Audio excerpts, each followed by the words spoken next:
দুই দলের যে ঝগড়া বা দুই দলের যে মতবিরোধ, তার ভিতরে আমাদের আসলে ঢোকার কোনো ইচ্ছা নাই। বিভিন্নভাবে আমরা এই প্রায় 16 বছর 17 বছরে আওয়ামী লীগের দুঃশাসনে আমরা এত কষ্টের মধ্যে অতিবাহিত করেছি। আসলে এখনো যখন ভাবি, রাত্রে ঘুম ভেঙে যায়, শিরে ওঠে আমার পরিবার, আমার সন্তান, আমার স্ত্রী। আমার স্ত্রী আসামি হচ্ছে, জেলে গেছে। আমার স্ত্রীকেও মানে ইলেকশন করতে গেছে 18 সালে, 8 সালে তাকে পিটিয়েছে, আমি জেলে।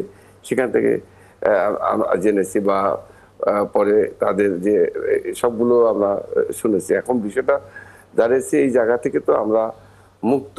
আমরা চাই এই যারা আমরা এখানে উপস্থিত আছি, আমাদের সকলেরই অবদান আছে। আমরা চাই যে ফ্যাসিস্ট যারা জোর করে এই দেশকে শাসন শোষণ করে দেশ ছেড়ে পালিয়ে গেছে, তাদের সেই ষড়যন্ত্র চক্রান্ত কিন্তু অব্যাহত আছে। তাদের হাতে লক্ষ লক্ষ কোটি টাকা। এই টাকাগুলো না, কিন্তু তারা এই যে নিজেদের মধ্যে যে অনৈক্য, সেটা তো আর ওই মানে সেখানে আসলে ফ্যাসিস্টের কি ভূমিকা?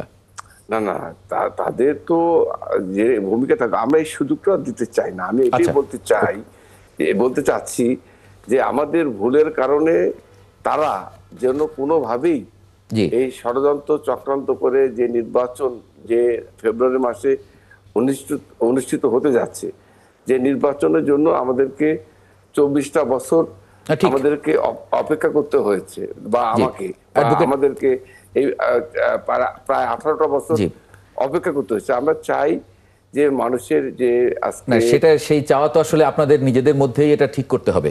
অ্যাডভোকেট জহিরুল ইসলাম মুসা, এই একই প্রশ্ন যদি আপনাকে করি, আজকে আপনারা মানে আজকে নাসিরউদ্দিন পাটোয়ারি একটা মানে সংবাদ সম্মেলনে মন্তব্য করেছেন, বাংলা মোটরে আপনাদের ওখানে, যে তলে তলে বিএনপির সাথে সমঝোতা করে আসন বাড়িয়ে নিচ্ছে জামায়াতে ইসলামী। আমরা তো মাঠে দেখছি যে জামায়াত ইসলামী এবং বিএনপির মধ্যে নানান বিষয়ে তীব্র মতবিরোধ। সেই জায়গায় আবার এখানে আসন ভাগাভাগির মানে বিষয়টা একটু মানে এটা একটু যদি বলেন, এখানে আবার মানে আপনারা তো সবাই আসলে মানে স্টেক হোল্ডার ছিলেন এই জুলাই অভ্যুত্থানের সেই জায়গায়। জি, ধন্যবাদ।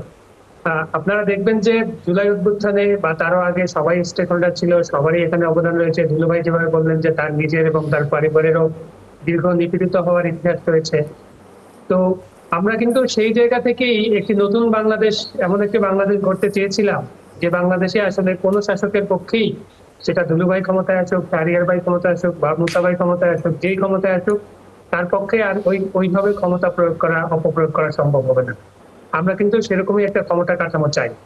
তো সেজন্যই আপনারা দেখবেন যে এই মৌলিক একটা জায়গায় আমাদের এনসিপির সাথে, তরুণদের দলের সাথে যারা বর্ষিয়ান রাজনীতিবিদরা আছেন, যে সব দল দীর্ঘ অভিজ্ঞতা রয়েছে, তাদের সাথে একটি মৌলিক পার্থক্য আমাদের তৈরি হয়েছে সাম্প্রতিক সময়।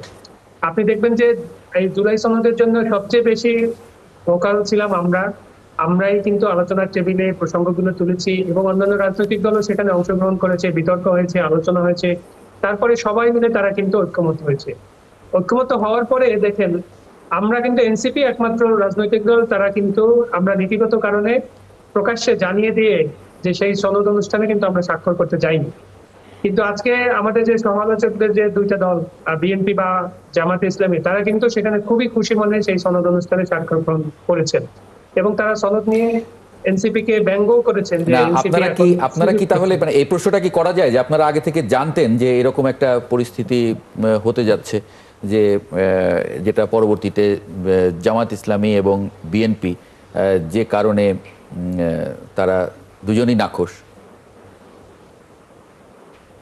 না, আমরা তো বিএনপি বা জামাত ইসলামের উপরে নাখোশ হয়ে সনদ স্বাক্ষর থেকে আপনাদের কথা বলছি না। এই জুলাই সনদের যে প্রস্তাবনাটা গেল, সেটার বিষয়ে তো দুজনেরই দ্বিমত আছে। বিএনপি একভাবে বলছে, জামাত ইসলাম অন্যভাবে বলছে যে এগুলো নির্দিষ্টভাবে থাকা উচিত ছিল। সেই জায়গায় মানে আপনারাই একমাত্র, আপনারা কি আগে থেকে জানতেন যে এরকম একটা মানে অনৈক্য বা এরকম একটা পরিস্থিতি হতে যাচ্ছে? আমরা তো শুরু থেকেই বলেছি যে একটি বাস্তবায়ন প্রক্রিয়া যদি আপনি স্পষ্ট না করেন, একটি রোডম্যাপ যদি জাতির সামনে স্পষ্ট না করেন, তাহলে এই সনদে স্বাক্ষর অর্থহীন। আমরা যে অর্থহীন বলেছি, আমরা ভেবেছি যে আমাদের এই বক্তব্য সত্যি হতে বেশ কিছু সময় লাগে, কিন্তু আমাদের দুই রাজনৈতিক দল তারা কিন্তু এটি সত্য হতে খুব বেশি সময় নেননি। মাত্র কয়েকদিনের মধ্যেই তারা কিন্তু নিজেদের অবস্থানটি স্পষ্ট করেছেন যে তারা দুই দলই আসলে এই সনদে তারা যে বিষয়ে ঐক্যমত হয়ে স্বাক্ষর করেছেন, একটি সামাজিক চুক্তি করেছেন, সেই চুক্তি আসলে তারা মান্য করার জন্য করেননি। জনগণের মাঝে এক ধরনের একটা ইমপ্রেশন দেওয়ার জন্য শুধুমাত্র তারা এই সনদগুলো স্বাক্ষর করেছেন। এটি কিন্তু তাদের বর্তমান আচরণেই কিন্তু এসে স্পষ্ট হচ্ছে। আমরা শুরু থেকে ফার্ম ছিলাম যে জায়গায়, যে সনদে আপনারা যে বিষয়গুলো ঐক্যমত হয়েছেন সেগুলো অবশ্যই একটি বাস্তবায়ন প্রক্রিয়ার মধ্যে দিয়ে যেতে হবে। কারণ আমাদের গণতন্ত্র শেখ হাসিনা এমন একটি ভঙ্গুর অবস্থায় ফেলে রেখে গেছে, যেখানে আসলে এই কাঠামোগুলো পরিবর্তন ছাড়া যেই আসুক তার পক্ষে আবার ফেসিবাদী হয়ে ওঠার সম্ভাবনা তৈরি হবে। সেজন্য আমাদের অনেক জায়গায় মৌলিক সংস্কার দরকার, বিশেষ করে এই সংবিধানেও আমাদের এমন বেশি মৌলিক সংস্কার দরকার যেটা আসলে সংশোধনী দিয়ে সম্ভব নয়। এজন্য আমরা কিন্তু স্পষ্ট করে বলেছি যে নতুন যারা গণপ্রতিনিধি নির্বাচিত হবেন তাদের একই সাথে গাঠনিক ক্ষমতা, কনস্টিটিউয়েন্ট পাওয়ার ডেলিগেট করতে হবে। এটিকে কিন্তু সব রাজনৈতিক দল ঐক্যমত হয়েছে, গণভোটের ব্যাপারে ঐক্যমত হয়েছে।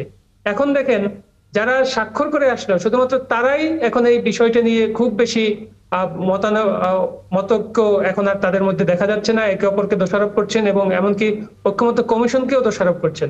এই জায়গা থেকে আমাদের কিন্তু এই দুই দলের যে ঝগড়া বা দুই দলের যে মতবিরোধ, তার ভিতরে আমাদের আসলে ঢোকার কোনো ইচ্ছা নাই। আমাদের বক্তব্য এখনো স্পষ্ট যে আমরা এমন একটি বাংলাদেশ চাই, এমন একটি গণতান্ত্রিক বাংলাদেশ চাই যেখানে কোনো ফেসিবাদী বা নিপীড়নমূলক কাঠামো থাকবে না। সেই কাঠামো থেকে উত্তরণ আমরা ঘটাবো।